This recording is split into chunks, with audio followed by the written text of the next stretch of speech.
హార్దిక్ పాండ్యాని ఒక గొప్ప ఇన్స్పిరేషన్ గా తీసుకోవచ్చు భయ్యా. ఎన్ని బాధలు వచ్చాయో అతని లైఫ్ లో మీకు తెలుసా? కొన్ని నెలల క్రితం ఐపీఎల్ మ్యాచ్ల్లో ముంబై టీం రోహిత్ ని కాదని హార్దిక్ పాండ్యాకు కెప్టెన్సీ ఇచ్చింది. అప్పటి నుండి స్టార్ట్ అయింది భయ్యా హార్దిక్ పాండ్యాపై రోహిత్ ఫ్యాన్స్ ట్రోల్ చేయటం. అతను బౌలింగ్ చేసినా, అతను బ్యాటింగ్ చేసినా, ఆఖరికి ఫీల్డింగ్ చేసినా ముంబై క్రౌడ్ అతన్ని అవమానించేలా మాటలతో బాధ పెట్టారు. అయితే అలాంటి సమయంలోనే అతన్ని ఇంకా కృంగతీసే విషయం జరిగింది. అదే అతని భార్యతో విడాకులు. ఇన్ని బాధలు వచ్చినా సరే తను ఎక్కడా కూడా కాన్ఫిడెన్స్ మాత్రం కోల్పోయలేదు భయ్యా. మాటలతో కాకుండా చేతలతో సమాధానం చెప్పాడు మన హార్దిక్. ఈరోజు టీమిండియా వరల్డ్ కప్ గెలవటంలో ఒక ముఖ్య పాత్ర వహించాడు.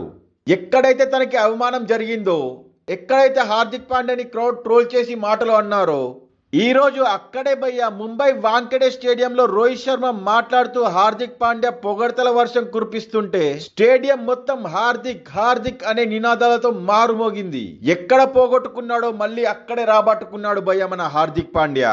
హార్దిక్ పాండ్యా గురించి మీరెలా ఫీల్ అవుతున్నారో మీ అభిప్రాయాన్ని కామెంట్ రూపంలో తెలపండి. మరిన్ని ఇలాంటి న్యూ క్రికెట్ అప్డేట్స్ కోసం మా ఛానల్ ని సబ్స్క్రైబ్ చేయండి.